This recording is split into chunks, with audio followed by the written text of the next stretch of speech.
Bismillah, Bismillah, walhamdulillah, wa salatu wa salam ala rasulillah, wa ala alihi wa sahbihi wa lah, amma ba'd. Assalamu alaikum wa rahmatullahi ta'ala wa barakatuh. How's everybody doing? Alhamdulillah, fantastic. So again, we're on part 3, and we're going to do a few more on this third part called the principles of linguistic legal maxims fil qawaid al-usuliyya al-lughawiyya. So we talked about the first linguistic maxim, this asr al-lughawi last week. This is the second one. And this second one is called mafhum al-mukhalafa. Fahm in Arabic means to understand, Mafhum means something that's understood. Al-mukhalafa means from the opposite perspective, or I translate it here as understanding from the opposite of the statement. And you'll see exactly what I mean in a second. It sounds complicated, but it's not that complicated. So let's contrast it with its opposite. So first we're going to take a look at both al-mafhum al-muwafaqa and mafhum al-mukhalafa. So these are two opposites. The first one, mafhum al-muwafaqa, is understanding the ruling and taking it further.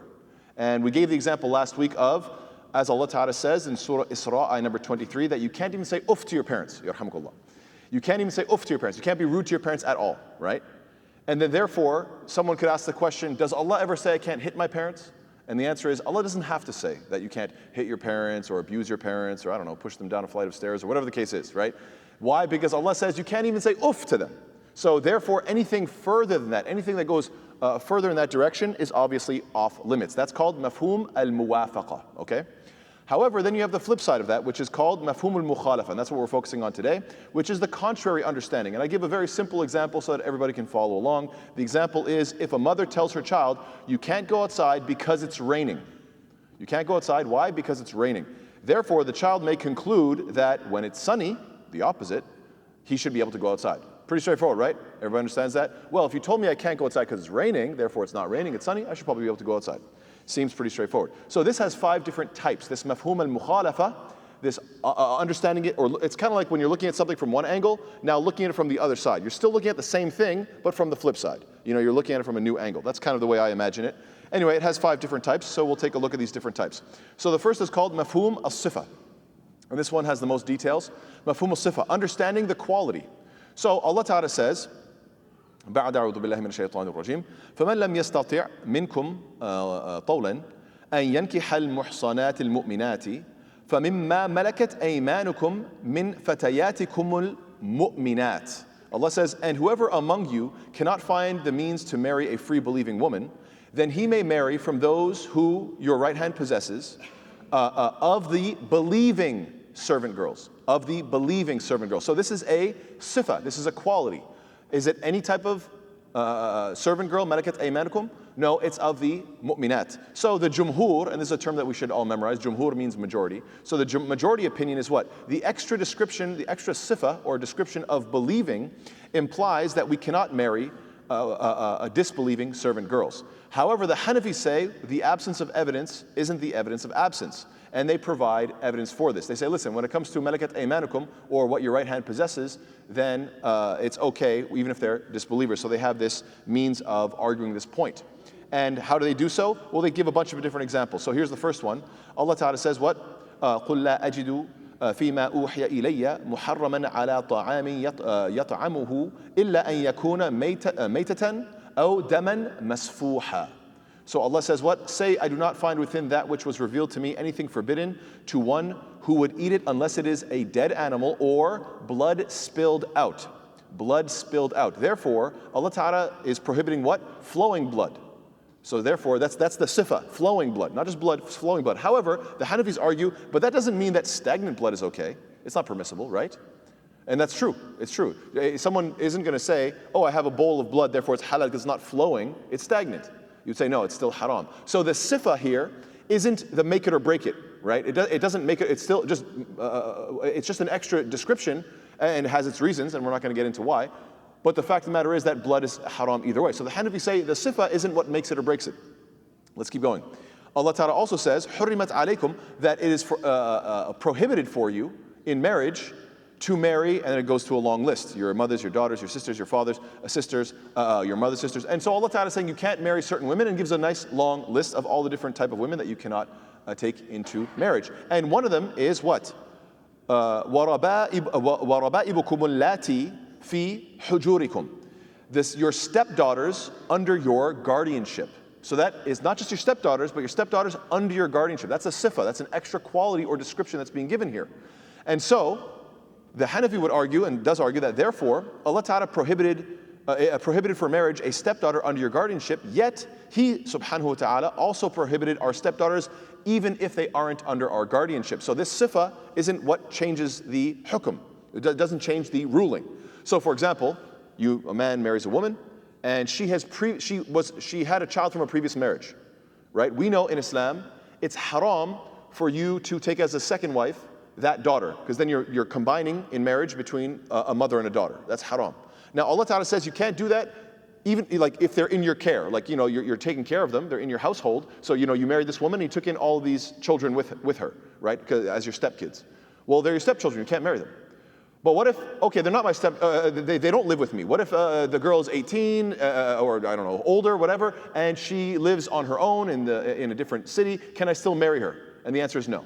So this sifa of fi hujurikum does not change the hukum. This is what the Hanafi would argue. I hope you guys see how this can go back and forth. This could be contention. Does the extra sifa make or break the ruling or not? And this is exactly what is being contended here. And then we have a third one, which is that Allah Ta'ala says, وإذا ضربتم في الأرض فليس عليكم جناح أن تقصروا من الصلاة إن خفتم. So Allah Ta'ala says, and when you travel through the land, there is no blame upon you for shortening the prayer, especially if you fear that those who disbelieve may disrupt or attack you. So this is a ruling that Allah is giving and saying, listen, when you're traveling, you can shorten your prayers because you might be attacked. Yet Allah allowed us to shorten our prayers even when we're not in fear. As everybody knows, if you travel outside your city, are you guys allowed to shorten your prayers? Yes or no? Yes, we all know this. However, the Jumhur opinion is that no, that's not because we're ignoring the sifa. Rather, it's because we have a qarina. We have supplementary evidence to prove that, and so the hadith is mentioned in Sahih Muslim, which is supporting evidence that makes it permissible to shorten the prayers even when you're feeling safe. Because Yahya ibn Umayyah anhu, he said, قلت لعمر, I said to Umar ibn al-Khattab that Allah said that you can shorten the prayers if you fear those unbelievers may attack you. So he said this, whereas the people are now safe. He says, look, the fact of the matter is, فَقَدْ أَمِنَ النَّاسِ. We're all safe now, because, alhamdulillah, the lands of the Muslims has expanded so much. And so in response to that, he says what? He says, عَجِبْتُ مِمَّا عَجِبْتَ مِنْهُ. He says, I also wondered about the same thing. I had the same question before as well. So I asked the Messenger of Allah ﷺ about this, and he said what? He said, it is an act of charity which Allah has done to you, so accept His charity. In other words, this is called a rukhsa. A rukhsa is an allowance. That Allah said, yes, the default is that you can shorten your prayers because you may be attacked and you may be in foreign lands that you don't feel safe and that you don't feel comfortable. That's the default. But as a gift to you, the Prophet said, what? Sadaqatun tasaddaqa Allahu biha alaykum. That is a sadaqah, it is a rukhsa, it is an allowance, it's a gift. So even if you don't feel afraid, if you're in some other city, you're outside, if you're not muqim, you're musafir, you're not living in your hometown, you're living somewhere else, then you could shorten your prayers, and that's just a gift from Allah Ta'ala. So the fact that this extra evidence exists deletes, sort of, you could say. And this is how the Ahnaf or the Hanafi position is arguing with the Jumhur position. I hope you guys can see it. So obviously this deserves a lot more detailed explanation, but I just want to make you guys familiar with this concept of mafhum al-sifa. Let's keep going. Mafhum al-shart is the second type, which is what? Understanding the condition. This one's a little bit more straightforward. Actually, all the rest of them are straightforward. Like I said, there's 5 points. So the second one says that Allah Ta'ala says about divorced women, وَإِن كُنَّ أُولَاتِ حَمْلٍ فَأَنْفِقُوا عَلَيْهِنَّ حَتَّى يَضَعْنَ حَمْلَهُنَّ. And if they should be pregnant, then spend on them until they give birth. So you divorce a woman, and if she's still pregnant, then you have to spend on them until she gives birth. The Jumhur opinion is what? Based on this verse, that if she isn't pregnant, because this is mafhum al-shart, what is the shart? What is the condition? Therefore, the shart, the condition is that she's pregnant. If she's not pregnant, then you as an ex-husband do not have to spend on her. This is their understanding based on the mafhum al-mukhalafa. I have to spend if she's pregnant. Well, then, therefore, ipso facto, if she's not pregnant, I don't have to. Seems pretty straightforward. Again, it's kind of like looking at it from the opposite or from a different angle. Allah Ta'ala also says, فَإِن طِبْنَ لَكُمْ عَنْ شَيْءٍ مِّنْهُ نَفْسًا فَكُلُوهُ هَنِيئًا مَرِيئًا. But if they give up willingly to you anything of it, anything of their mahr, of their bridal gift, their dowry, then take it in satisfaction and ease. The Jumhur position is what? Therefore, if a woman doesn't want to give up her mahr, you cannot take it. You've given her a bridal gift, you've given her a mahr, you guys are now getting the divorce. Don't ask for your money back. Don't ask for the bridal gift back. I know you gave lots of money. She charged you a lot. And you're like, oh man, so much money. We were only married for a short amount of time. Just let it go, man. Just drop it. Be magnanimous. Be righteous, inshallah. Be generous. And just say, go in peace. That's it. And why? Because Allah Ta'ala gave the condition. If the sister gives it up willingly. If it's not willing, then don't ask. Point number 3 is what? Mafhum al-ghaya. Understanding the limit. Pretty straightforward. That words like ila or hatta, up until this or until that, or to this, up to that. So Allah Ta'ala says, وَكُلُوا وَاشْرَبُوا حَتَّى يَتَبَيَّنَ لَكُمُ الْخَيْطُ الْأَبْيَضُ مِنَ الْخَيْطِ الْأَسْوَدِ مِنَ الْفَجْرِ ثُمَّ أَتِمُّوا الصِّيَامَ إِلَى اللَّيْلِ. And eat and drink until, so it's nighttime and you're eating and you're drinking your suhoor, until when the white thread of dawn becomes distinct from the black thread of night. In other words, once Fajr comes in and you could say the general light starts to prevail over the sky and you start to see, you could say it's called the thread of dawn, but basically it's like a light that goes all the way up and starts to cover the horizon, essentially. Once that early light starts to begin, now Fajr is in. And nowadays, we don't look for these things. Nowadays, we just check our phones because all this stuff has been calculated. But it's still nice to know that there's a way to check and see, okay, is the light taking over the horizon and has Fajr come in? Anyhow, once it's come in, then you should start your fast and then complete the fast. Continue fasting until what? إِلَى اللَّيْلِ, until Maghrib time begins, until the adhan of Maghrib. So ipso facto, therefore, if I fasted from the beginning of Fajr all the way till the beginning of Maghrib, therefore you don't have to tell me, I just understand mafhum al-mukhalafa, therefore the rest of the whole night I can eat and drink comfortably, right? After Maghrib all the way till Fajr. Again, you don't have to spell everything out a second time because it's just understood mafhum al-ghaya, based on the limits. Point number 4 is what? Mafhum al-adad. These last two ones are very, very straightforward and obvious. Understanding the number. In other words, if a number is correct, then obviously not that number is incorrect. Seems pretty straightforward. Allah Ta'ala says, and those who accuse chaste women and then do not produce 4 witnesses, lash them with 80 lashes. So, if therefore if it's less than 4 witnesses, 3, 2, or 1, then therefore that's insufficient because you didn't hit the number 4, and therefore you can't do 70 lashes or 100 lashes or whatever the case is. Allah Ta'ala is saying, listen, it has to be 4, obviously, or more witnesses because then you've covered your 4. So you have to have at least 4 witnesses, and therefore it's 80 lashes if you did not, if you fall beneath that. So the Jumhur agree that the specific number implies that any other number would be wrong. Hope that's clear, inshallah ta'ala. And the final point is mafhum al-laqab or mafhum al-ism, understanding the name or the nickname.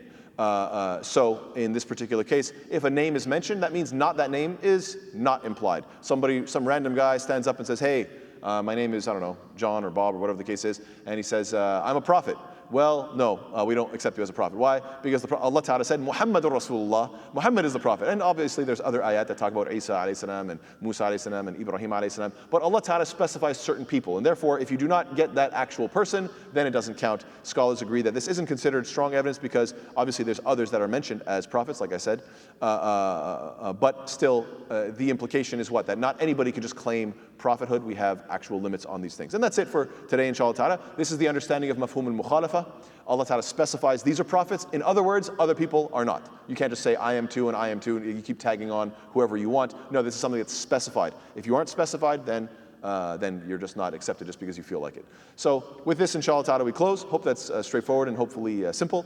Barakallahu feekum. Wassalamu alaikum wa rahmatullahi ta'ala wa barakatuh.